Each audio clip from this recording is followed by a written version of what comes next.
என்னுடைய பரிசுத்த நாமத்தில் மேம்படுவதாக.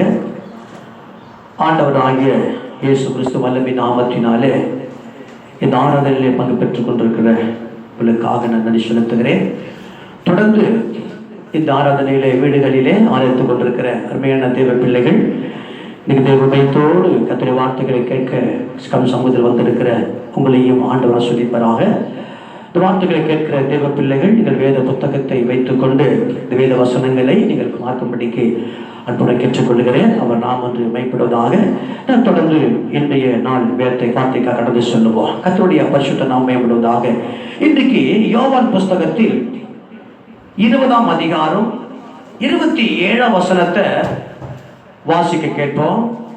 யோவான் 20:27ஆம் வசனத்தை வாசிக்க கேட்போம். பின்பு அவர் தோமாவை நோக்கி,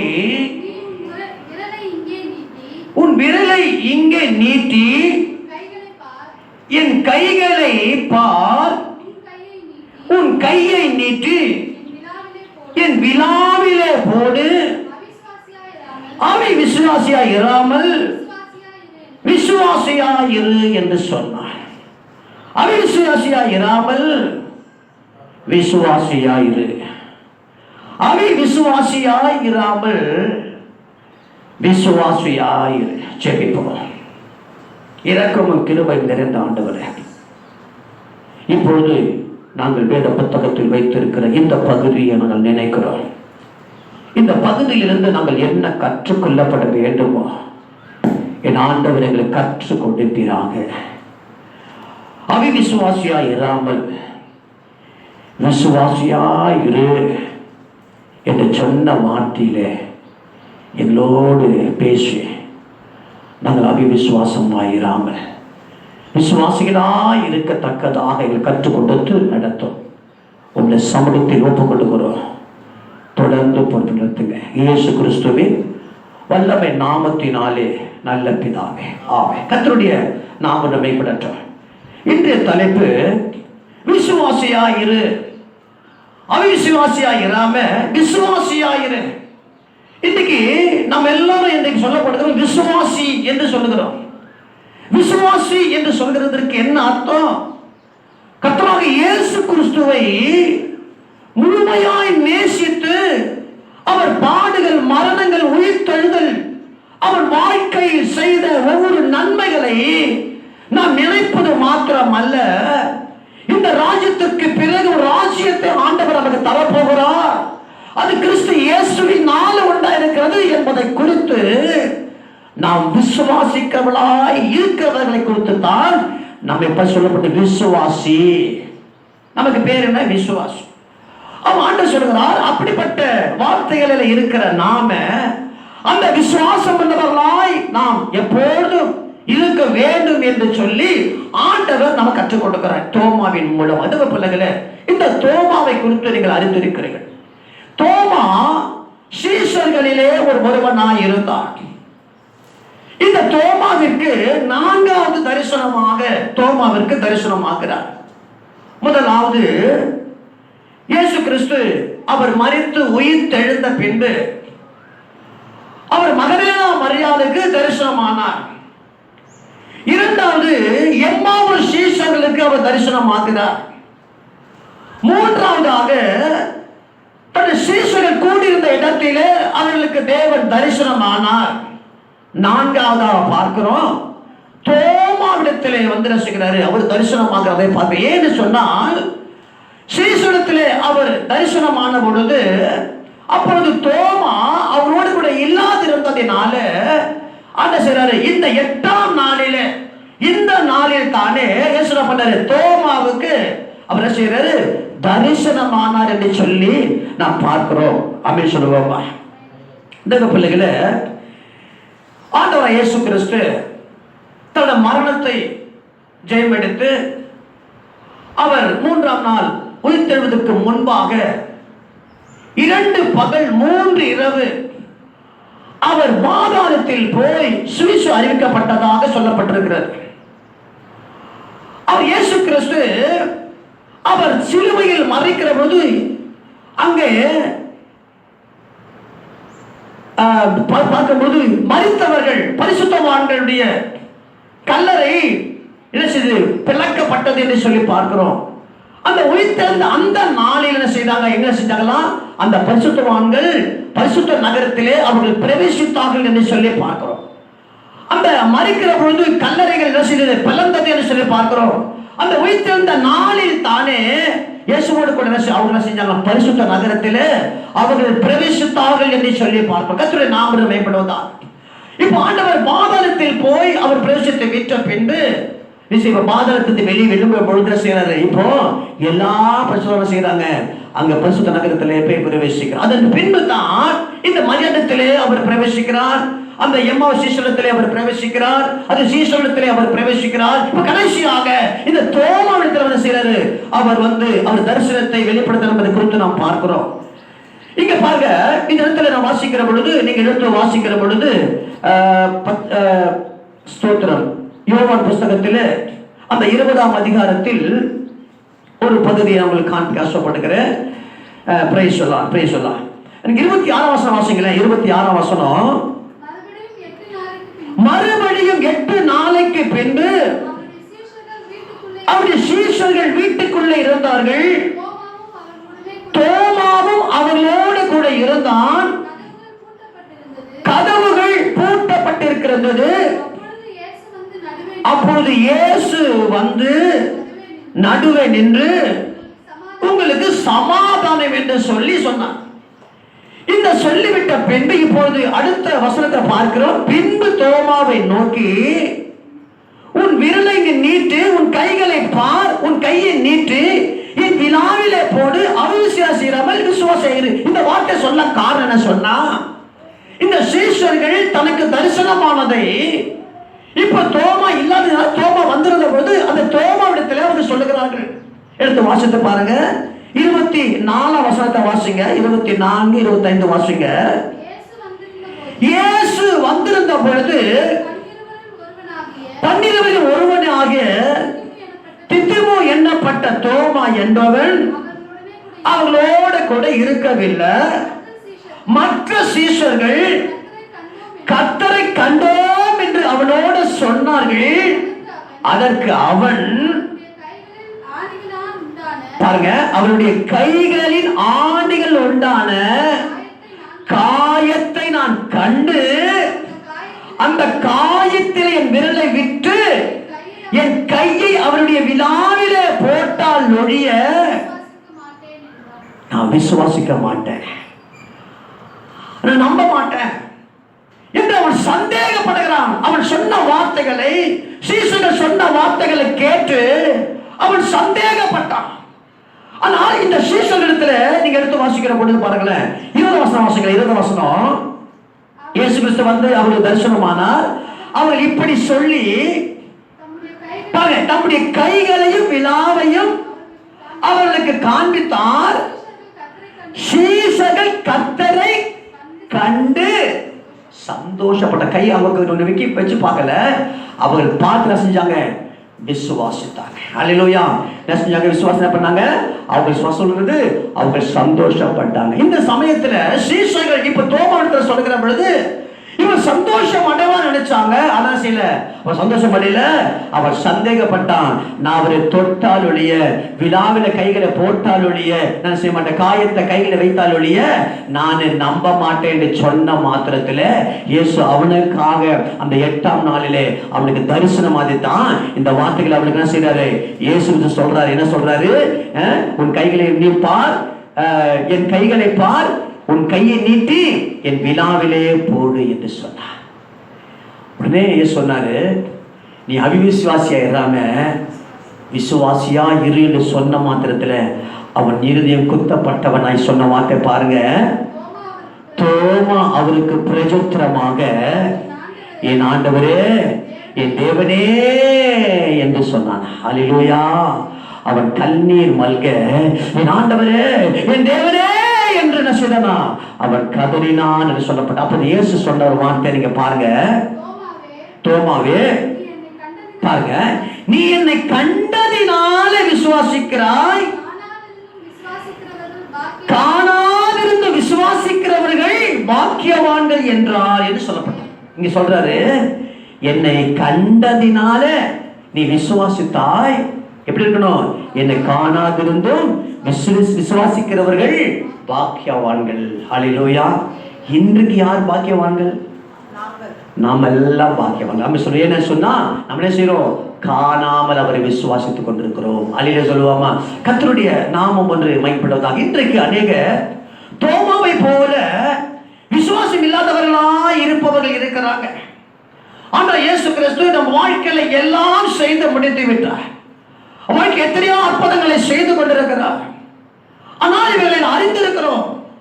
எத்தனையோ தூதர்கள், எத்தனையோ தாசர்கள் இன்னைக்கு அதை மறித்திருக்கிறார்கள். இயேசுவின் வல்லமையை சொல்லி மறித்திருக்கிறார்கள். இதை அறிந்திருக்கிறோம். எத்தனை புத்தகங்களை நாம் பார்க்கிறோம். வேத புத்தகத்தில் உள்ள காரியங்களை அறிந்திருந்தும் கூட, அநேக புத்தகங்கள் எழுந்திருந்தும் கூட, ஆராய்ச்சியாளர்கள் அநேக ஆராய்ச்சியாளர்கள் சொல்கிற வார்த்தைகளை கேட்டும் கூட, இன்றைக்கு அநேக ஜனங்கள் தங்கள் விசுவாசத்தை விட்டு விலகி தோமாவை போல சந்தேகப்படுகிற விசுவாச பிள்ளைகள் இருக்கிறாங்க. இதே பிள்ளைகள் சொல்றேன், இன்றைக்கு ஆண்டவரை ஆராய்ந்து கொண்டிருக்கிற வீடுகள், ஆராய்ந்து கொண்டிருக்கிற நீங்க உங்களை ஆராய்ஞ்சு பாருங்க. இப்படிப்பட்ட நாட்களில சபைகளில் இன்றைக்கு ஆராதனை இல்லை.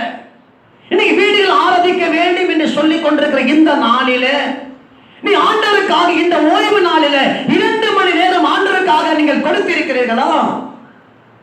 யோசித்து பாருங்க. இன்றைக்கு ஒருவேளை ஒரு கொடுக்கப்பட்ட திரு சபையில ஊழியக்காரர் இருக்கிறார் என்பதற்காக ஒருவர் ஊழியக்காரர் என்றா சொல்லிவிடுவார் என்று சொல்லி அந்த வந்த பயம், ஊழியக்காரர்களுக்கு பயத்தினாலே வந்து விடுகிறோம்.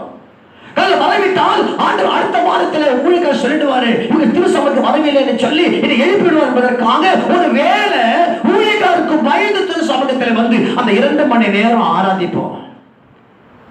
ஆனால் இன்றைக்கு கொடுக்கப்பட்டிருக்கிற இந்த கடைசி நாட்களில ஆராதனை இல்லை. வீடுகள் ஆராய்ந்து கொண்டிருக்கிற நீங்க இன்னைக்கு ஊழியக்காரர் இல்லை. ஆனால் இங்க தேவ பயத்தோடு கூட இந்த 2 மணி நேரம் ஆண்டவர் கொடுத்திருக்கிறீங்களா? சிந்தித்து பாருங்க. ஒருவேளை நீ 2 மணி நேரம் ஆண்டவருக்கு நீங்கள் கொடுக்காம இருப்பீர்களானால் நீயும் தோமாவை போலத்தான் நீங்க சந்தேகப்படுகிறீங்க. இந்த கடைசி நாட்கள் சம்பவங்களை பார்க்கிறீங்க. எத்தனையோ கொலை, எத்தனையோ அநேக ஜனங்கள் மறித்தெடுத்துக் கொண்டிருக்கிறார். லட்சம் லட்சங்களாக குவியல் குவியலாக அந்த சடலங்களை தூக்கி எறிந்து கொண்டிருக்கிறாங்க. ஆனா இந்தியாவில் இந்த சம்பவம் இல்லை. ஆண்டவர் பாதுகாத்தை வைத்திருக்கிறார். ஆண்டவர் மேல் இலக்கம் வைத்திருக்கிறார். இந்த சம்பவங்களை கண்டு கூட இதை நாம் பார்க்கிறோம், இதை கேட்கிறோம். ஆனால் இப்பொழுது கூட நீங்கள் அந்த தேவ பயம் உங்களுக்குள்ள இருக்கிறதா? இல்லை என்று சொன்னால் நீங்களும் தோமாவை போல நீங்கள் அவிசுவாசியாய் இருக்கிறீர்கள். தேவ பிள்ளைகளே, நீங்க நினைக்கிறீங்க கண்டு விசுவாசிக்க நினைக்கிறீங்க. ஆண்டவர் வரட்டா விசுவாசிக்கிறேன். தேவ பிள்ளைகளை நான் சொல்லுகிறேன், காணாமல் விசுவாசிக்கிறவர்கள் பாக்கியவான் என்று தேவன் சொன்ன ஒவ்வொரு காரியங்கள் நிறைவேறிக் கொண்டிருக்கிறது. அவர் வரப்போகிறார் என்பது நிச்சயம். அவர் வருவார். அவர் வரும்பொழுது தன் பிள்ளைகளின் மகிமையோடு கூட அவர் சேர்த்துக் கொள்வார். எத்தனை பேர் ஆமதிக்கிறோம் சொல்லுவாமா? அந்த நிச்சயத்தோடு கூட நீ வீடுகளிலே நீ ஆராதித்து கொண்டிருப்பாயானால் நிச்சயமாய் கர்த்தர் உன்னோடு கூட இருந்து உன்னை நடத்த அவர் வல்லமை உள்ள ஆண்டவராய் இருக்கிறார். பிரியமானவர்களே, ரோமர் 1:17 சொல்கிறது, விசுவாசத்தினாலே நீதிமான் பிழைப்பான் சொல்லப்பட்டிருக்கிறது. அவன் விசுவாசத்தினாலே பிழைப்பான். ஆபிரகாமை குறித்து பார்க்கிறோம். ஆபிரகாம் ஆண்டவரை அறியாதவனாய் காணப்பட்டான். அவன் புறஜாதியான மனுஷன் தான். ஆண்டவரை அறியாமல் இருந்தான். அவன் விக்கிரங்களை தொழுது கொண்டிருந்தவன் தான். தன் தகப்பன் விக்கிர பொம்மைகளை செய்து கொண்டு அதை விற்று பிழைப்பு நடத்தினான். அவை ஆபிரகாம் அவன் தன்னுடைய சந்ததி முழுதும் விக்கிரங்களுக்கு இடம் கொடுத்தவர்கள் தான். ஆனால் ஆண்டவரை அவன் அந்த வார்த்தைகளை கேட்ட மாத்திரத்தில் தன் தகப்பனை இழந்த சூழ்நிலையில, அனாதையாக்கப்பட்ட சூழ்நிலை, தனிமை என்ற சூழ்நிலைகளில் இவன் கத்திய வார்த்தை மாத்திரம் கேட்கிறான். அந்த வார்த்தைக்கு மேல நம்பிக்கை வைக்கிறான், விசுவாசிக்கிறான். அதனால அவன் வாழ்க்கை மேன்மை அடைந்தது. அல்லேலூயா சொல்லுவோம். 24:35 சொல்லப்பட்டிருக்கிறது, அவனை கர்த்தர் சீமானாக உயர்த்தி வைத்தார். தேவப்பிள்ளை சொல்லுகிறேன். அப்ப ஆபிரகாம் ஆதி நாட்களில் ஆண்டவரை பார்க்கல, ஆனா கர்த்தருடைய வார்த்தை கேட்கிறான். ஆபிரகாம் நான் காண்பிக்கும் தேசத்திற்கு போ என்று சொன்ன ஒரே வார்த்தையை அவன் விசுவாசத்து குரலை கேட்டு வசனம் சொல்லுறது. அந்த 12ஆம் அதிகாரத்திலே வாசிக்கிறோம், 4ஆம் வசனத்தை வாசிக்கிறோம். அவன் தன்னை செய்தான், அவன் புறப்பட்டு போனான். அல்லேலூயா. இப்படிப்பட்ட விசுவாசம் நமக்குள்ள காணப்படவே பிரியமானவர்களே, விசுவாசிக்கிறவன் வாழ்வில்தான் பிழைப்பு உண்டாகும் என்று சொல்லி பார்க்க. இந்த விசுவாசம் எதற்கு? இந்த விசுவாசம் நமக்கு எதற்கு? ஏன் இந்த விசுவாசம் என்று சொல்லி பார்க்கிற பொழுது, இந்த விசுவாசம் நமக்கு ஒரு நிலையான நகரத்தை தருவதற்கு தானே. நாம் வாழும் இந்த நகரமும் ஒரு நாள் அழிந்து போய்விடும். நிலையான நகரத்தை தருவதற்காகத்தான் என்பதை குறித்து ஆண்டவர் இயேசு கிறிஸ்து அவர் அநேக இடங்களிலே அவர் தன்னுடைய பிரசங்க வேலைகளிலே அவர் பிரசங்கத்திருக்கிறார். நீங்க எடுத்து வாசிக்கிற பொழுது ஒரு காரியம் சொல்லிவிட்டு அதன் பின்பு 2 காரியங்களுக்கு சொல்ல ஆசைப்படுகிறேன். அவிசுவாசம் உள்ளவர்களை குறித்து 2 இடத்துல சொல்லப்பட்டிருக்கிற புதிய ஏற்பாட்டில் ஒன்று, பழைய ஏற்பாட்டில் ஒன்று சொல்லப்பட்டிருக்கிற மாத்திரம் காண்பித்து விட்டு நான் செபித்தை கடன் சொல்ல ஆசைப்படுகிறேன். நீங்கள் யோவான் புஸ்தகத்திலே 3ஆம் அதிகாரத்தை எடுத்துக்கொள்வீர்களானால் அங்கே நிக்கதோமு என்று சொல்லப்படுகிற மனுஷன் குறித்து அங்கே சொல்லப்பட்டிருக்கிற ஒரு காரியத்தை நாம் பார்ப்போம். எடுத்து வாசிப்போம். யோவான் 3ஆம் அதிகாரம். நீங்கள் முதல் வசனத்தில் வாசிக்க கேட்போமா? யூதர்களுக்கு அதிகாரியான நிக்கதோமு என்ன சொல்லப்பட்ட ஒரு பரிசேயன் ஒருவன் இருந்தான். அவன் ராக்காலத்திலே ரபி, இங்க நல்லா புரிஞ்சுக்கொள்ளுங்க. இவன் சொல்றான், நீ தேவனிடத்தில் வந்த போதகர் என்று நான் அறிந்திருக்கிறோம். ஏனெனில்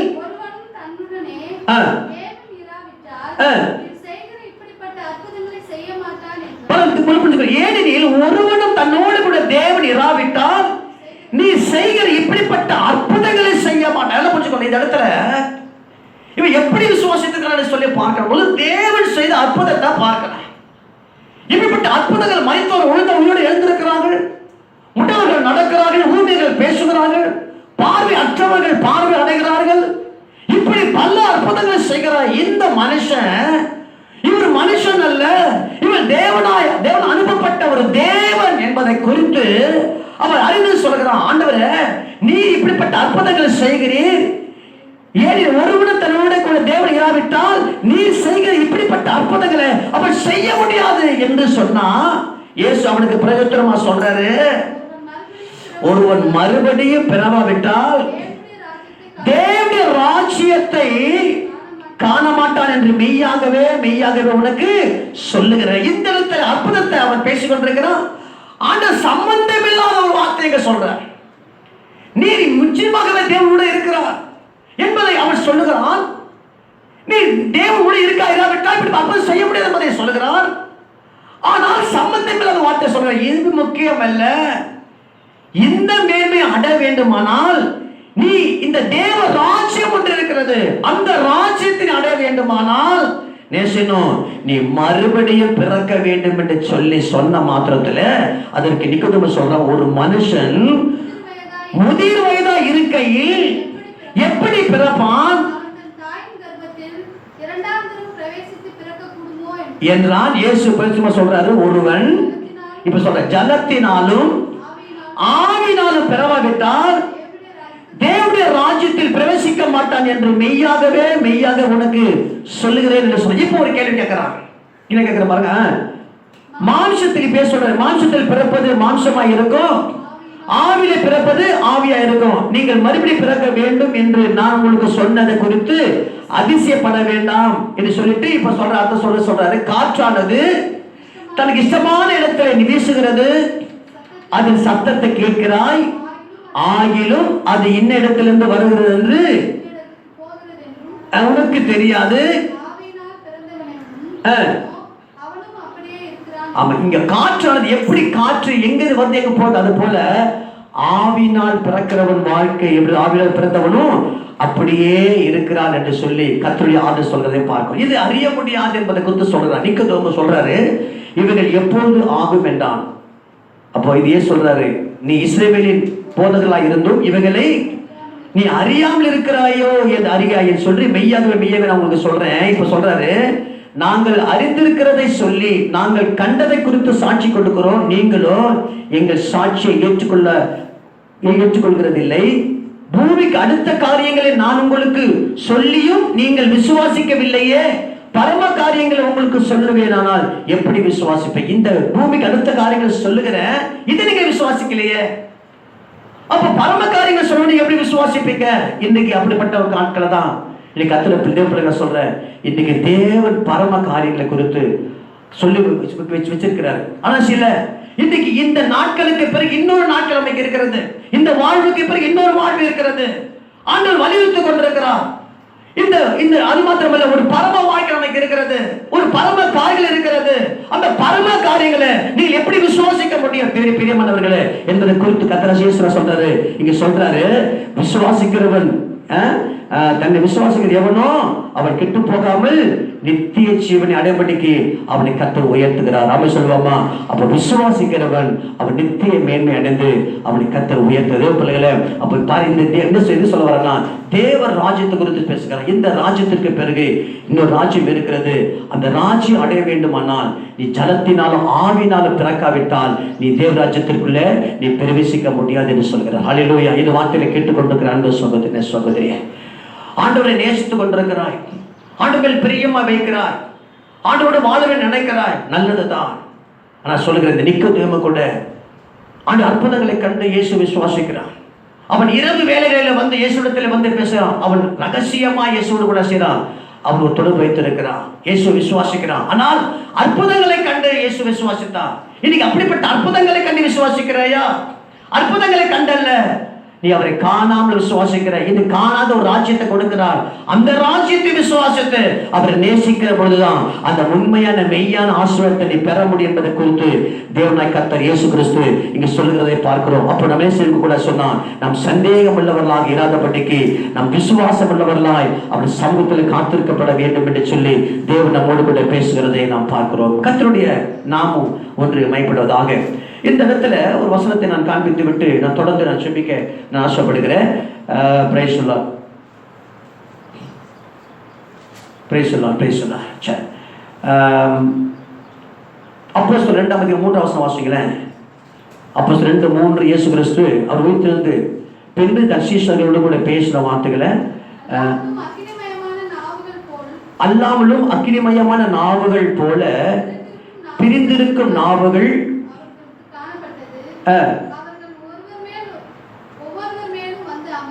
சாரி 1:3 வாசிங்க.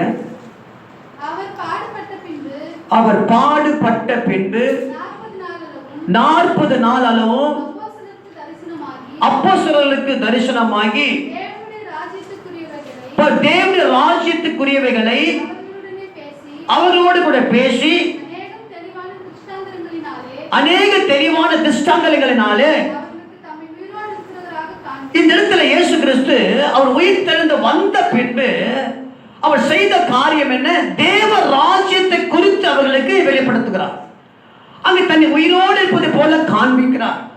பிள்ளைகளே, அப்ப என்ன சொன்னா, இயேசுடைய காரியம் என்ன? இந்த ராஜ்யத்துக்குரியவர்களை பிரித்து கொண்டு போய் தேவ ராஜ்யத்தில் சேர்க்க வேண்டும் என்கிற ஒரு நோக்கத்தோடு செய்றாரு.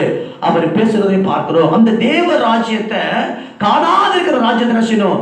நாம் விசுவாசித்து இந்த இயேசு கிறிஸ்து மரணத்தை விசுவாசித்து ரசினோம். அந்த ராஜ்யத்தில் பிரவேசிக்கப்பட வேண்டும். பிரியமானவர்களே, அப்ப என்ன சொன்ன? தேவனுடைய ராஜ்யத்தை குறித்து நீங்க அவிசுவாசம் இருந்ததை குறித்து பழைய ஏற்பாட்டில ஒன்றையும் புதிய ஏற்பாட்டில ஒன்று தேவராஜ்யத்தை குறித்து தேவராஜ்யம் சொல்லுகிற பொழுது இதை குறித்து காரியத்துல ஒரு புதிய ஏற்பாட்டில ஒன்றையும் ஒரு பழைய பாட்டில் ஒன்றையும் உங்களுக்கு காண ஆசைப்படுகிறேன். எடுத்து வாசிப்போம். இப்போது நீங்கள் மறைவான ஒரு காரியத்தை இயேசு கிறிஸ்து தன் சீஷர்களுக்கு தேவராஜ்யத்தை குறித்த மறைவான ஒரு காரியங்களை சொல்கிறார். மார்க்கு 4:40 வாசிப்போம். மார்க்கு 4:40 வாசிக்க கேட்போம். இப்ப இயேசு கிறிஸ்து தன் சீஷர்களோடு கூட அவர் இப்போது பிரசங்க கடந்து செல்கிறார். அதை பிரசங்கித்து முடித்த பின்பு இப்போது இயேசு சொல்கிறாரு, வாசிங்க.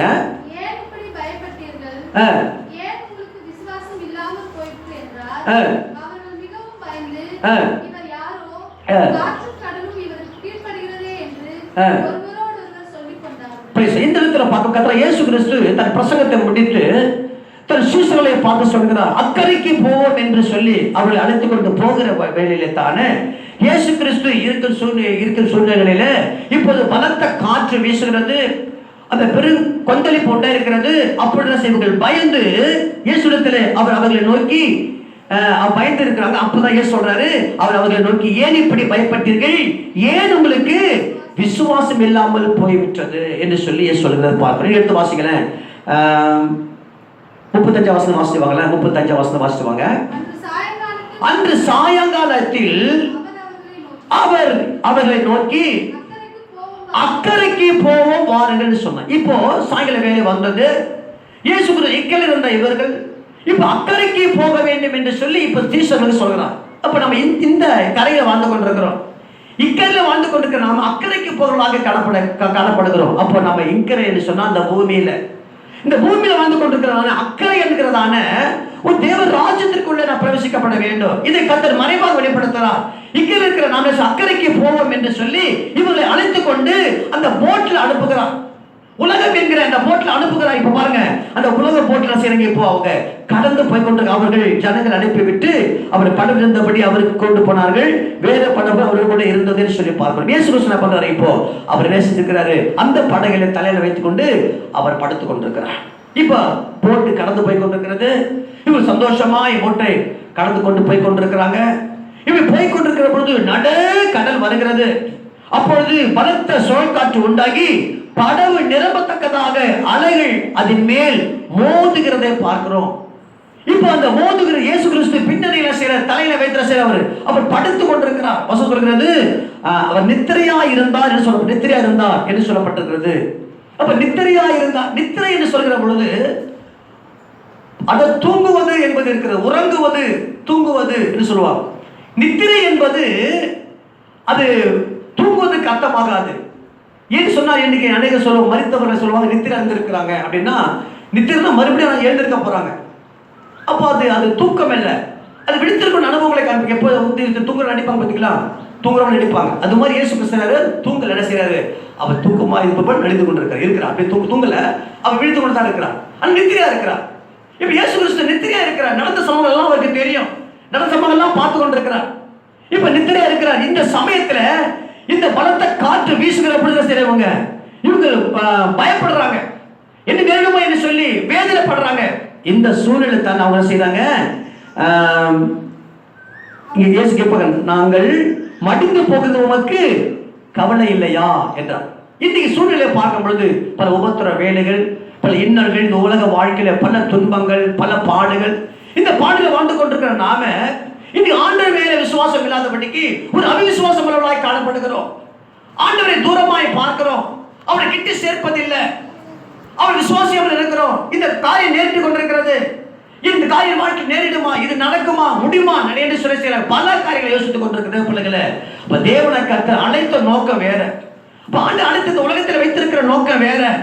நீ அவர்கள் விசுவாசம் வைத்து நீ காத்திருக்கும் பொழுது ஆண்டு ஒவ்வொரு நாளும் உன்னை காக்கிற தேவன், உன்னை பாதுகாக்கிற ஆண்டவர், உன்னை நடத்துகிற ஆண்டவர், உனக்காக மரித்த ஆண்டவர், உனக்காக உயிர்த்திருந்த ஆண்டவர், ஆண்ட உனக்குரிய காரியங்கள் அவன் செய்யாதிருப்பாரோ இதே பிள்ளைகளை.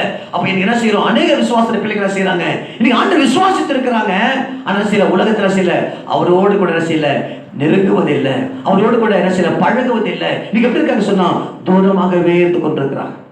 தூரமா இருந்த நம்ம தேவன் அவரோடு கிட்டி சேர வைத்திருக்கிறாரு. ஆனா விசுவாசிக்கிறோம், என்ன செய்யறோம், அநேக தூரமாகவே இருந்து கொண்டிருக்க தேவ பிள்ளைகளே. ஆனால் கஷ்டங்கள் வருகிற பொழுது ஆண்டவரே ஆண்டவரே என்று சொல்றவரே அவரை துரிதப்படுத்துகிறோம். அப்படிதான் செய்யறவங்க. இவங்க விசுவாசிக்கல, ஆண்டவர் கூட இருக்கிறார், அவர் நடத்தி கொண்டு வருகிறார் என்று இவங்க அறிந்திருக்கிறார்கள். ஆனால் செய்யல, ஆண்டவர் விசுவாசம் வைக்கல, செய்யறாங்க, நாங்கள் மடிந்து போகிறோமே உமக்கு கவலை இல்லையா என்று முறுமுறுத்துக் கொண்டிருக்க வேற பிள்ளைகள் இன்றைக்கு வார்த்தையை கேட்கிற தேவ சகோதரன் சகோதரி அனைத்து ஆண்டவர் இன்றைக்கு நீ முறுமுறுத்துக் கொண்டிருக்கிறாய். ஆண்டவர் என் வாழ்க்கை இப்படி இருக்கிறது உனக்கு கவலை இல்லையா, என் வாழ்க்கை கஷ்டம் இருக்கிறது உனக்கு கவலை இல்லையா, நாங்கள் உபத்திரப்படும் உனக்கு கவலை இல்லையா. பிள்ளைகளே, ஆண்டவர் நடத்தின ஆண்டவர், ஒவ்வொரு நடத்துகிற தேவன், நாளை தினத்து குறித்து கவலைப்படாத அல்ல சொன்ன தேவன் நிச்சயமா அந்த காலத்துல நேர்த்திய செய்த முடிப்பார். அவர் மேல் விசுவாசம் ஆகிடு, அவர் வார்த்தைகள் விசுவாசம் வேறு, உனக்கு கொடுக்கப்பட்ட வாக்குத்தத்தங்கள் விசுவாசம் வேறு. எத்தனை பேருக்கு கத்த இந்த மாத வாக்குத்தத்தம் உங்களுக்கு தெரியும்? எத்தனை பேர் நீங்க வாசித்திருக்கிறீங்க? எத்தனை பேருக்கு செய்தி நீங்க கேட்டிருக்கிறீங்க? எத்தனை பேர் போன் மூலமாய் தொலைபேசி மூலமாய் அந்த பாஸ்டர் இந்த வாக்குத்தத்தம் என்னன்னு சொல்லியிருக்கிறீங்க? சொன்ன வாக்குத்தத்த வார்த்தையின் மேல விசுவாசம் வரணும். இந்த மாதம் கொடுக்கப்பட்ட வார்த்தைகள் என்ன? இந்த வார்த்தை கொண்டு ஒவ்வொரு நாள் செபிக்கிற போதுதான் ஆண்டவர் வாழ்க்கை சிவரை மேன்மைப்படுத்த வல்லவரை. இதே பிள்ளைகளை இந்த மாத வாக்குத்தத்தம் எரேமியா எத்தனை 16:21 என்ன சொல்கிறது? உங்களுடைய கரத்தையும் உங்களுடைய பலத்தையுமே தெரிய பண்ணுவேன். அல்லேலூயா சொல்லுவோம். ஆண்டவர் சொல்கிறார், என் கரத்தையும் என் பலத்தையுமே தெரிய பண்ணுவேன். என் நாமம் யெகோவா, என் நாமம் ரட்சகர், உன்னை ரட்சிக்கிறவர். அப்படியா நான் ஆண்டவர் சொல்றார், என் நாமம் யெகோவா, உன்னை ரட்சிக்கிற, உன்னை காப்பாற்றுற தேவன் என்று சொல்கிறார். என் கரம் உன்னை நடத்தும், என் பலம் உன்னை பாதுகாத்துக்கணும். இந்த வார்த்தையை விசுவாசம் வைக்கணும். அப்ப வார்த்தையில விசுவாசித்து நீ ஜெபிக்கிற போது உனக்கு என்ன வராது? உனக்கு அவிசுவாசம் வராது. ஆண்டவர் கரத்தை நடத்தும், அவர் பலனை பாதுகாத்துக் கொள்ளும். இந்த பலவீன சூழ்நிலையிலே அவர் என்னை பலப்படுத்துவார், யெகோவா என்னை காப்பாற்றுவார். அந்த நிச்சயத்தோடு கூட நீ ஒவ்வொரு ஜெபிக்கிற பொழுது தேவன் வந்து உன் காரியங்களை வாய்க்கப்படி கொடுக்க வல்லவராய் இருக்கிறார். அல்லேலூயா சொல்லுவாமா. எங்கள் வாழ்க்கையில கூட இப்படிப்பட்ட சூழ்நிலைகளில் நாங்கள் அணுகின தேவை காத்திருக்கிறவர்கள் தான். நாங்கள் பேங்க்ல சேர்த்து பணத்தை சேர்த்து வைக்கிறவர்கள். இன்னும் உங்களுக்கு தெரியும், நான் எந்த பணத்தையும் சேர்த்து வைப்பது கிடையாது. நான் கர்த்தரை வாழ்ந்து கொண்டிருக்கிறேன். ஆண்டவர் கொடுக்கிற ஒவ்வொரு பணங்களை அன்றைக்கு தேவைகளுக்காக தான் வாழ்கிறேன். நான் இதை கவலைப்படுறதே கிடையாது. இந்நாள் வரையிலும் அப்படித்தான். நான் சொல்றேன், என் பேங்க்ல 0 பேலன்ஸ் தான். இப்போ கூட 0 பேலன்ஸ் தான்.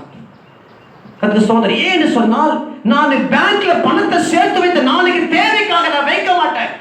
இப்பொழுது எப்பொழுதும் சரி நான் வைப்பது கிடையாது. காரணம் என்ன? ஆண்டவர் நடத்துகிற ஆண்டவர் என் ஒவ்வொரு தேவையை சந்திப்பார் என்று சொல்லி தான் நாம் காத்திருந்தோம். இந்த கொரோனா வியாதி வந்து இந்த நாட்களில நாங்கள் இருந்த பொழுது 1200 ரூபாய் பணம் கிடைத்திருந்தோம். இந்த பணத்தை கொண்டு 5 நாள் இருக்கும், 6 நாள் இருக்கும் என்று விடுந்து அழைத்து நாங்கள் வாழ்ந்தோம். ஆனால் காலங்கள் கடந்து போனது, நாட்கள் கடந்து போய் கொண்டிருந்தது. எல்லா வீட்டில ஒரு பொருளும் இல்லை. என்ன செய்வோம் என்று இருந்தோம். முறுமுறுத்து நான் சொன்னேன், கர்த்தர் நடத்துவார், அவர் ஊழித்து கொடுத்திருக்கிறார், அவர் கொடுத்திருக்கிற ஆண்டவர் நிச்சயமாய் செய்வார் என்பதை குறித்து நாங்கள் விசுவாசத்துக்கு காத்திருந்தோம். தேவ பிள்ளைகளே, எங்கள் ஒவ்வொரு நாள் தேவைகளை ஆதிமத்தின் காலங்களிலே தேவன் சந்தித்து நடத்த கர்த்தர் வல்லவராயிருந்தார். ஹல்லேலூயா. தேவ பிள்ளைங்க, தேவ பிள்ளைகளே, அப்படியா நாள் பாருங்க. இன்னைக்கு ஆண்டவர் அந்த தேவைகள் வருகிற பொழுது ஒரு தேவை வர சேர்ந்தது. இந்த பணம் முடிந்த பிறகு அதற்கு பிறகு நாளைக்கு 0, நாளைக்கு என் தேவையை கர்த்தர் சந்தித்தார். பாருங்க, இப்படி ஒவ்வொரு நாளும் தேவை இதுவரையிலும் தேவங்களை சேர்க்கிறாரு, நடத்தி கொண்டு வருகிறார். அப்படி சொல்லுவோமா, நாங்கள் வெறும் 1200 ரூபாய் வைத்திருந்த எங்கள் வாழ்வில் இந்நாள் வரையிலும் பிள்ளைகள் சாப்பிட எல்லாம் எங்களுக்கு எல்லா தேவையோடு எல்லா வசதிகளோடு கூட சாப்பிட்றோம். நாங்கள் கரிமீன் தான் சாப்பிட்றோம். கர்த்தருக்கு ஸ்தோத்திரம். நாங்கள் குறைவோடு சாப்பிட என் ஆண்டவர் செய்கிறாரு. எல்லா சூழ்நிலைகளிலும் எங்களை பலப்படுத்தி அப்பத்துக்கு அழைத்து தெரியாமல் எங்களை பாதுகாத்து வைத்திருக்கிறார். அம்மை சொல்லுவோமா, சத்தமாய் சொல்லுவோமா. தேவ பிள்ளைகளை என்னை மாத்திரமல்ல என் பிள்ளைகளையும் கூட தேவன் நடத்தி கொண்டு தேவ பிள்ளை நான் சொல்கிறேன், அப்படியாய் கர்த்தர் பாதுகாத்து அவர்களுக்கும் கொடுக்கவும் என் தேவன் கிருபை செய்து தேவன் நடத்தி கொண்டு தேவ பிள்ளைகளை என்ன சொல்ல வர சொன்னா, நான் கர்த்தரை விசுவாசம் வைத்திருக்கிறோம், ஆண்டவரை நம்பிக்கொண்டிருக்கிறோம். நான் அவிசுவாசமா இல்ல. இப்படி நடந்து விட்டது என்ன நடக்க வேண்டும் சொல்லி ஐயோ என் தேவையை சந்திக்கப்படாத என் பிள்ளைகளுக்கு என்ன செய்வேன், குடும்பத்தை என்ன செய்வேன் அல்ல, என் ஆண்டவர் அவர் குடும்பத்தின் பிள்ளை இருக்கிறான். எனக்கு என் பிள்ளை பத்தி அந்த எவ்வளவு பாரம் இருக்குமோ அந்த பாரம் ஆண்டவருக்கு இருக்கிறது. அல்லேலூயா சொன்னா சொல்லி ஆண்டவரே என் பிள்ளைகளுக்கு பாரம் இருக்கிறது. டாடி நாளைக்கு என்ன தெரியல டாடி, பைசா டாடி அப்படின்னு சொல்லுகிற பொழுது இருதயம் அப்படியா அது கர்த்தரால் தொடர முடியல. பரவாயில்ல, ஸ்தோத்திரம், ஹல்லேலூயா. கர்த்தர் அந்த அப்படி எப்படி பேசணும் பாருங்க. தேவன் பாருங்க, நம்ம யாருக்கு நம்ம அவர் பிள்ளையா இருக்கிறோம். அப்ப அவருக்கு பாரம் இருக்கதா, எனக்கு பாரம் இருக்கதா செய்தது. ஆனால் அந்த பாரத்தை கர்த்தர்ல வச்சுட்டேன். அல்லேலூயா சொல்லுவோமா, ஆண்டவர் நீர் பார்த்துக் கொள்ளுங்க, நீங்க நடத்துங்கப்பா என்று சொல்லி அல்லேலூயா சொல்லுவோமா. பாருங்க, என் பிள்ளைகளுக்கும் பணம் அனுப்பவும் என் தேவன் எங்கள் தேவனை சந்திக்கவும் கர்த்தர் உதவி செய்து கொண்டிருக்கிறார். எத்தனை பேர் ஆமதிக்கிறோம்? ஆமென் சொல்லுவோமா. தேவனை கர்த்தர் நடத்துகிறவர் அவர் ஒவ்வொரு நாளும் கர்த்தர் நடத்துவார் சொல்லுங்க சொன்னா, அப்ப அவர் சமூகத்தில் நம் விசுவாசம் வைக்கும் பொழுது நிச்சயமா நம்ம வாழ்வினை பலன் அடைய முடியும். வேத வாசிக்கும் பொழுது அப்ப என்ன செய்யும்? அவிசுவாசம் வாழ சொன்னது. நீங்க என்ன பண்றீங்க, எப்படி இருக்கிறீங்க, ஏன் பயப்பட்டீங்க, ஏன் உங்களுக்கு விசுவாசம் பயம் தான் உங்களை அவிசுவாசத்தை கொண்டு வர பயத்தை உங்களை விட்டு நீங்கள் நீக்கும் பொழுது நிச்சயமா சொல்லுகிற தேவன் அடுத்த வல்லவராய் இருக்கிறார். பிரியமானவர்களே, கர்த்தருடைய நாமம் ஒன்று மேம்படட்டும். நீங்கள் அந்த மத்தேயுல 21:21 வாசிங்க. மத்திய 21:21 வாசிங்களேன். இயேசு அவர்களை நோக்கி பாருங்க, நீங்க சந்தேகப்படாம நீங்க விசுவாசம் உள்ளவர்களா இருந்தால் இந்த அத்தி மரத்திற்கு செய்ததும் அல்லாமல் இந்த மலையை பார்த்து நீ பெயர்ந்து சமுத்திரத்தில் தள்ளுண்டு போ என்று சொன்னாலும் அப்படி ஆகும் என்று மெய்யாகவே உங்களுக்கு சொல்லுகிறேன். பாத்தீங்களா, ஒரு மலையை பார்த்து உங்களால சொல்ல முடியுமா இப்படி தள்ளுண்டு போனா அது பெயர்ந்து போகுமா? இப்ப சந்தேகம் வரும் நமக்கு. ஆண்டவர் சொன்னாரு, ஒரு மலையை பார்த்து நீ சமுத்திரம் தள்ளுண்டு போயின்னு சொன்னால் பெயர்ந்து போய் செய்யாது, சமுத்திரத்துல விழுந்து விடும் அப்படின்னு. இப்படி நம்ம யோசனை பண்ணி சொன்னா என்ன வரும் நம்மளுக்கு? ஒரு மலை எப்படியா போகும்? ஒரு சகோதரர் அப்படிதான் பிரசங்க கேட்டிருந்தான். இப்படி சொன்ன மண்ண உடனே சகோதரன் போய் மலையில முன்னாடி போயிட்டு இந்த மலையை பார்த்து, மலையே நீ சமுத்திரத்துல தள்ளுண்டு போ, நான் விசுவாசிக்கிறேன், நீ போ என்று சொல்லி அவன் கண்களை இருக்க மூடி மலைக்கு முன்பாக என்று அவன் செபித்துக் கொண்டு அவன் கண்களை திறந்து பார்த்துவது அதிசயம் நடந்துச்சு. என்ன நடந்துச்சு தெரியுமா? அந்த மலை அங்கேதான் இருந்துச்சு. அப்புறம் சொன்ன, நான் எனக்கு அப்பவே தெரியும் இந்த மலை இது எப்படி பெயர்ந்து போகும். புத்தில சந்தேகத்தோட சேர்க்கிறான். அவன் மலையை பெயர்ந்து போட சொன்னான். ஆனா அப்படி அல்ல, அது ஊமையா சொன்னா. என்ன சொன்னா? உன் வாழ்க்கையில் இருக்கிற மலை போன்ற எப்படிப்பட்ட பிரச்சனையாலும் சரி, அது எப்படிப்பட்ட காரியம் இருந்தாலும் சரி, அந்த மலையா இருக்கிற ஒரு பிரச்சனையாலும் சரி, நீ பெயர்ந்து போன்னு சொல்லி போ, நீ விசுவாசமாயிரு, அந்த பிரச்சனை அந்த காரியம் எல்லாம் ஒண்ணு விட்டு பிறந்து போடும், கடலை விழுந்துருன்னு சொன்னாலே சொல்லுவோமா? என்ன சில வார்த்தைகளை நம்ம யோசிப்பது கிடையாது. ஏதோ வார்த்தை கேட்கிறோம், ஏதோ போல நினைக்கிறேன். நாம் தேவன் சொல்ற வார்த்தைகளை நாம் விசுவாசிக்கிற பொழுதுதான் அதை அறிவு பெற்றுக்கொள்ள. அது தேவனுக்கு பயப்படுற பயம் தான் அந்த ஞானத்தை கொடுக்கும். தேவ பிள்ளைகளை அப்ப கத்த சொல்ற ஒரு வாழ்க்கையில் இருக்கிற எந்த பிரச்சனையாலும் சரி, அந்த மலை போன்ற பிரச்சனை இருந்தாலும் சரி, இஸ்ரவேல் ஜனங்கள் கடந்து போகும்போது எதுக்கு மலையில சபையில முன்பாக நின்று ஆண்டு சொன்னாரு, நீங்க 7 தடவை சுற்றி வாங்கன்னு சொன்னார். விசுவாசத்தை விசுவாசிக்கிறியா? விசுவாசித்தாங்க. அவங்க 7 சுற்றி வந்தாங்க. என்ன வந்தது? அந்த எரிகோ உடைந்தது. ஆமா சொல்லுவாமா? அது யோர்தான்ல கால் வைக்கிற பொழுது, நீங்க சொல்லி யோர்தான்ல கால் வைக்கப்பட்ட விஷயம் அது பிரிந்து போக சொன்னார். பாருங்க, அந்த கால் அதிகாரம் கொண்டு வந்தாங்க.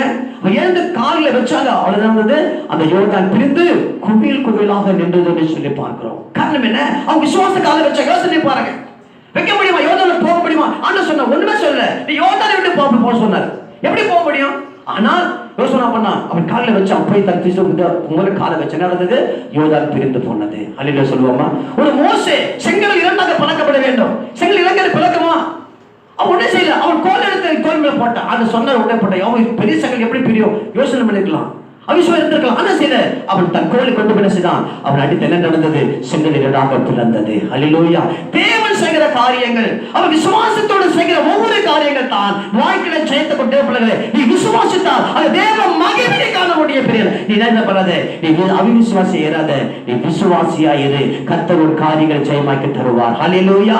இன்னொரு காரியத்தை சொல்லி நான் செபிக்க ஆசைப்பட்டுக்கிறேன். என்னாகும் புஸ்தகத்திலே 14ஆம் அதிகாரம் நீங்கள் 11ஆம் வசனம் முதல் 14ஆம் வசனங்கள் வரைகளை வாசிக்கிற பொழுது, என்னாகமும் 11, 14 வசனங்களை மட்டும் வாசிங்க.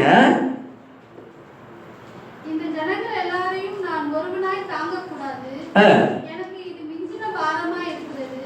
உம்முடைய கண்களிலே எனக்கு கிருபை கிடைத்ததானால் இப்படி எனக்கு செய்யாமல் என் உபத்திரவத்தை நான் காணாதபடிக்கு இப்பொழுதே என்னை கொன்று போடும் என்று வேண்டிக் கொண்டார். இங்க மோசே இந்த ஜனங்கள் முறுமுறுக்கிறாங்க, தேவனுக்கு விரோதமாய் எழும்புகிறாங்க.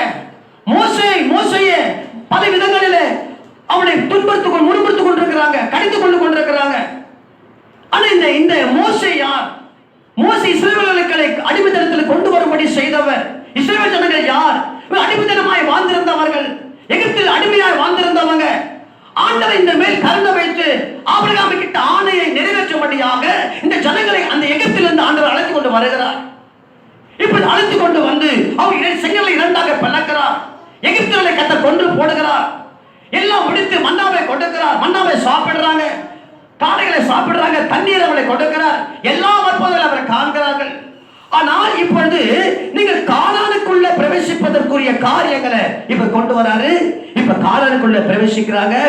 இப்ப பிரவேசிக்கிறதுக்கு முன்பாக அந்த தேசத்துல பார்க்கும் பொழுது, இப்ப பாருங்க, தேசத்தை நீங்கள் 13 நீங்கள் முதல் வசனத்தை வாசிச்சுட்டு, நான் இஸ்ரவேல் புத்திரருக்கு கொடுக்கும் கானான் தேசத்தை சுற்றி பார்ப்பதற்கு நீ மனிதரை அனுப்பு, ஒவ்வொரு பிதாக்களின் கோத்திரங்களிலும் ஒவ்வொரு பிரபல புருஷனை அனுப்ப வேண்டும் என்று சொன்னார்.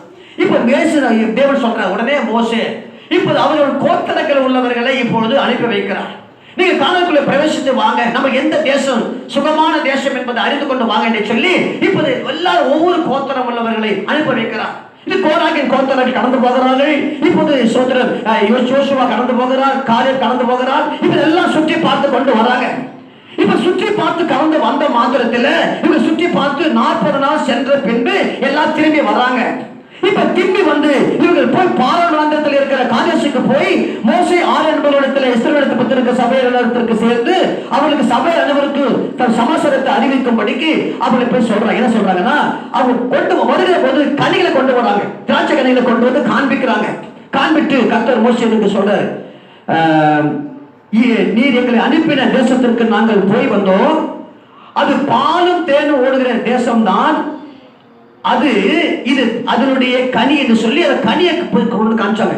திராட்சை கனி அது ஒரு கொம்புல ஒரு 3-4 பேர் தூக்கிட்டு வராங்க, அந்த அளவுக்கு கனி சொல்லிட்டு சொல்றாங்க. ஆனாலும் அந்த தேசத்துல குடியிருக்கிற ஜனங்கள் பலவான்கள் சொல்றாங்க. அந்த தேசத்தில் குடியிருக்கிற ஜனங்கள் பலவான்களா இருக்கிறாங்க. அவங்க பட்டணங்கள் அரணிப்பானவைகள் மிகவும் பெரியவைகளுமாய் இருந்தது. அங்கே ஏனோக்கின் குமார்களை நாம் பார்த்தோம். அங்க அமெரிக்க தெற்புறமான தேசத்துல குடியிருக்கிறாங்க. அங்க ஏத்துரு எபூசியர் எமோரியர்கள் மலைநாட்டு குடியிருக்கிறாங்க. கானானியர் கடல் அருகேயும் யோர்தானில குடியிருக்கிறாங்க என்று சொன்னாங்க. அப்போது காலேப் சொல்றாரு, மோசே சொல்றாரு, மோசேக்கு முன்பாக ஜனங்களை அமர்த்தி நாம் உடனே போய் அதை சுருத்துக் கொள்வோம், நாம் அதை எளிதாய் ஜெயித்துக் கொள்ளலாம் என்று சொன்னோம். உடனே என்ன பண்ணலாம், போய் ஜெயப்படலாம், போய் சுதந்திரத்துக்கு கொள்ளலாம், போய் போருக்கு போகலாம்னு சொல்லி சொன்ன மாத்திரத்தில் இந்த ஜனங்க சொல்றாங்க, என்ன சொல்றாங்க பாருங்க, எந்த ஜனம் சொல்றாங்க பாருங்க, சொன்ன மாத்திரம் பாருங்க பாருங்க, அவரோடு கூட போய் வந்த மனிதரோ கோராகின் சந்ததிங்க. 30 வசனம் 31 13:31 என்னாகமும் 13:31. அவனோடு கூட போய் வந்த மனிதரோ நாம் போய் அந்த ஜனங்களோடு எதிர்க்க நம்மால கூடாது, அவர் நம்மை பார்க்கிறோம், அவர்கள் பலவான்கள் என்றாங்க. பாத்தீங்களா, அவங்களோடு கூட போய் செய்ய முடியாது, அவங்க நம்மளை பார்க்கிறோம் பலவான்கள் என்று சொன்னாங்க. யோசனை பாருங்க, இந்த இடத்துல யாரை விசுவாசிக்கல? எகிப்தில் பின்தொட வந்த பொழுது செங்கடலை பிறண்டாக பிளந்த ஆண்டவர். அப்ப பிளந்த ஆண்டவர் அல்லவா? வானத்தின் தூதர்கள் சாப்பிட்ட சாப்பாட்ட ஆகாரத்தை கொடுத்த கடவுள், கண்மலையை பிளந்து தண்ணீரை உண்டாக்கின ஆண்டவர், காடைகளை ஆண்டவர் கொடுத்து சாப்சா கொடுத்த ஆண்டவர். இந்த மனிதர்களை ஆண்டவரால் ஜெயமடைக்க முடியாதா? ஆனால் சொல்லுறாங்க, இவர்களை என்ன செய்ய முடியாது, நாங்க அவர்கள் நம்மை பார்க்கிறோம் பலம். என்ன சொல்றாங்க, அவனோடு கூட போய் வந்த மனிதரோ நான் போய் அந்த ஜனங்களோட எதிர்க்க நம்மால கூட நான் போய், அப்ப நம்மள ஆண்டு நம்பிக்கை வைங்க, அவர் ஜெயம் பண்ணுவார். அந்த சொல்லலையா, கர்த்தர் நமக்கு யுத்தம் பண்ணுவாரு மோசே சொன்னாரு. அந்த வார்த்தைகளை கேட்டிருக்கிறோமா?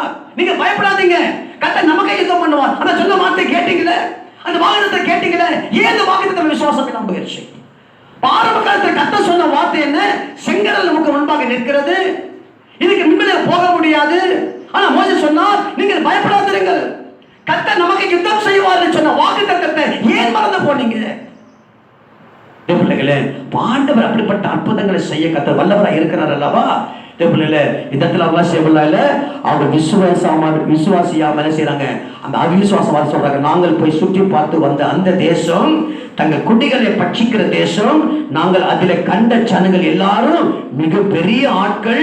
அங்கு ராட்சதர் பெரிய ஏனோக்கின் குமாரனாகிய ராட்சதரையும் நாங்கள் கண்டோம். நாங்கள் எங்கள் பார்வைக்கு எப்படி இருந்தோம், ஒரு வெட்டுக்கிளிகள் போல இருந்தோம், அவர்கள் பார்வைக்கு அப்படியே இருந்தோம் என்று சொல்லி இப்படி இஸ்ரவேல் புத்திரருக்குள்ள தாங்கள் சுற்றி வந்த தேசத்தை குறித்து அவங்க துர்ச்செய்தியை பரப்ப செய்தார்கள். ஆனால் இவங்களுக்கு காலேப் செய்தான், இந்த தேசம் நல்ல தேசம், நல்ல மண் வளம் நிறைந்திருக்கிறது, நாம் நிச்சயமாய் போகும்போது தேவன் ஜனங்களை நமக்கு ரசிவர் கொடுப்பார் என்று சொல்லி காலேப்பும் ஜோசுவா சொல்றதை பார்க்கும். அதே போல இவங்க இந்த சமயத்துல தான் மோசேக்கு விரோதமாக எழும்பி இங்க சொல்ற 14 வசனம் வாசிக்கிறோம். சபை எல்லாரும் கூக்குலிட்டு புலம்பினாங்க. ஜனங்கள் அந்த ராமனுக்கு அழுது கொண்டு இருந்தாங்க.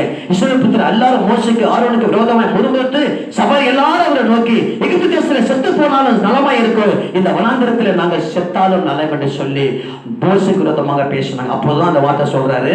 என்ன வார்த்தை சொன்னாருங்க? சோத்திரம். அந்த வாசம் வாசிங்க. 14ஆம் அதிகாரம் 11ஆம் வசனம். கர்த்தர் மோசேயை நோக்கி, எது வரைக்கும் இந்த ஜனங்கள் எனக்கு கோபம் உண்டாக்குவார்கள்? நான் காட்டின சகல அடையாளங்களையும் அவர்கள் கண்டும் எது வரைக்கும் என்ன விசுவாசியாக இருப்பாங்க. அல்லேலூயா. அதே பிள்ளைகளே, இவளை கொன்று போட்டு விடு என்று சொல்லி சங்காரம் பண்ணி விடு என்று சொன்னார். ஆண்டவரே வேண்டாமாப்பா, இப்படி கொண்டு விடாதே என்று சொல்லி மோசே அவர்களுக்காக பரிந்து பேசுகிறார். மாத்திரமல்ல, அவர்கள் மத்தியிலே அவர் சர்மணமான சிந்தனா அவள் விழுந்து, நேச நீங்க இப்படி காரியம் செய்யாதீங்கன்னு சொன்ன காலேப் ஜோசுவை பார்த்து தன் வஸ்திரங்களை கிழித்து கொண்டார்கள். அப்படிப்பட்ட மோசே அவர்கள் சாதகமாய் பேசுவார், அவர்களுக்காக மன்றாடி கொண்டிருக்கிறான். ஆனால் தன் ஜனங்கள் தன் கடமை இருதயங்களை மாற்றிக் கொள்ளவில்லை. ஆண்டு செய்த காரியம் அவிசுவாசம் ஜன செஞ்சாரு. பாதாளத்தை பிளந்து அதில் நடுவே தன் பிள்ளைகளுக்கு முன்பாக பிதாக்களை அவர் கொன்று குவித்தார் என்று சொல்லப்பட்ட பிள்ளைகளை சொல்லுகிறேன். இந்நாளிலே தேவன் செய்கிற காரியங்கள் என்ன? நீ விசுவாசமா இருக்கிற ஒரு காரியங்களை ஜெயமாக்குவார். எத்தனையோ அற்புதங்களை கண்ட வாழ்க்கையில இந்த உபத்திரத்திற்கு நாட்களிலே உன்னை காப்பாற்ற மாட்டார், நடத்த மாட்டாரா, உன்னை உயர்த்த மாட்டாரா? நிச்சயமாக கர்த்தர் உயர்த்துவார். ஏசாயா 7ஆம் அதிகாரம் 9ஆம் வசனம் எடுத்து வாசிக்கிற பொழுது, நீங்கள் விசுவாசியாவிட்டால் நிலை பெற மாட்டீங்க. நீங்க இந்த வார்த்தைகளை நீங்கள் விசுவாசிக்காவிட்டால்